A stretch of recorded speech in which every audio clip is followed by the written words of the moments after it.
Hi, hello! Isang magandang umaga, tanghali, hapon, gabi sa inyo pong lahat. Anong oras man ninyo na napapanood ang video ito, ay pumuli ay tutunghay ng pagbasa para sa araw po naman ng Martes. Yan. Ang petsa ay February 2024. Hahanguin po natin sa mabuting balita sa Ebanghelyo ni San Mateo, Kabanatang 6, mga talatang 7 hanggang 15. Nung panahong iyon, sinabi ni Jesus sa kanyang mga alagad, sa pananalangin ninyo, huwag kayong gagamit ng napakaraming salita. Gaya ng ginagawa ng mga hintil, ang akala nila ay pakikinggan sila ng Diyos dahil sa dami ng kanilang salita, sapagkat alam na ng inyong Ama ang inyong kinakailangan bago pa ninyo hingin sa Kanya.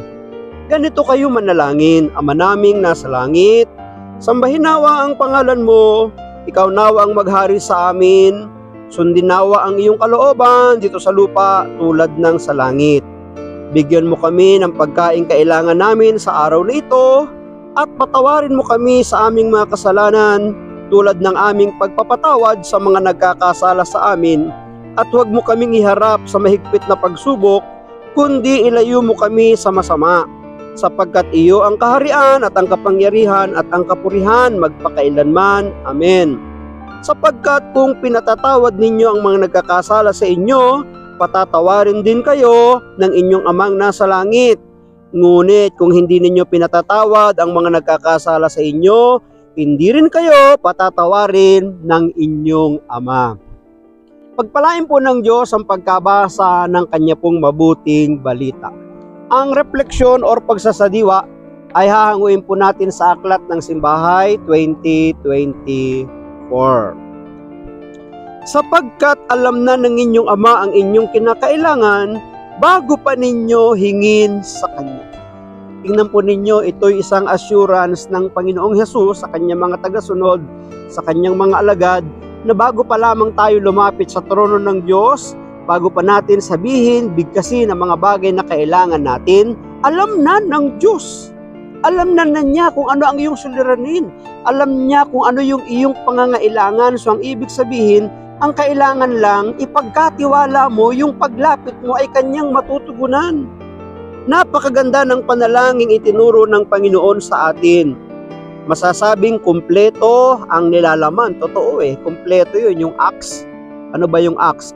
Adoration, confession, thanksgiving, and supplication. Nandun na lahat Napakaganda ng panalangin itinuro ng Panginoon sa atin. Masasabing kumpleto ang nilalaman, walang paligoy-ligoy at simple lang.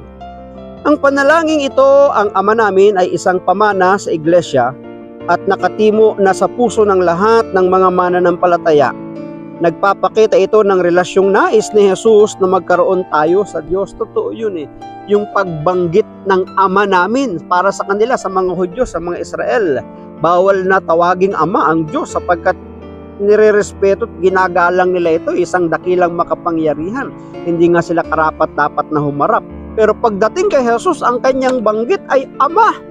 Kaya nga maraming nagalit sa kanya noong mga panahon na yun, ng mga saserdote, mga eskriba, mga teachers of the law, sapagkat para sa kanila paglapastangan nito. Pero sa atin pong pagbasa, ang gusto ng ating Panginoon, magkaroon tayo ng ugnayan sa kanyang Ama. Siya ang ating Ama at tayo ang kanyang anak. Meron tayong relasyon sa Diyos. Ang panalangin ito, ang Ama namin, ay isang pamana sa iglesia at nakatimo na sa puso ng lahat ng mananampalataya. Nagpapakita ito ng relasyong nais ni Jesus na magkaroon tayo sa Diyos. Hindi lamang sa Diyos, ngunit at higit sa lahat ay siya sa ating Ama, siya na ating Ama, na batid at nakakaalam ng ating mga pangailangan.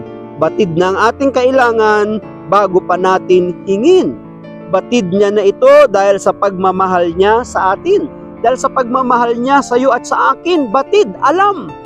Hindi lingid sa Panginoon ang iyong problema, ang iyong pagsubok, ang iyong mga daing, ang iyong mga hinanakit. Hindi yan lingid, alam yan.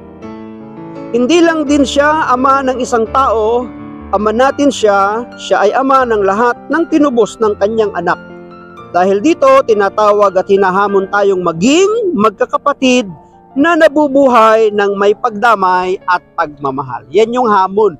Kung paanong meron tayong relasyon sa ating Ama, sa Diyos, dapat meron din tayo ugnayan at relasyon sa ating kapwa sapagkat iisa ang ating Ama. Maraming salamat at pagpalain po tayo ng ating Panginoon. Ang akin lang palaging sambit, I love you with the love of the Lord. Bye-bye and bye-bye.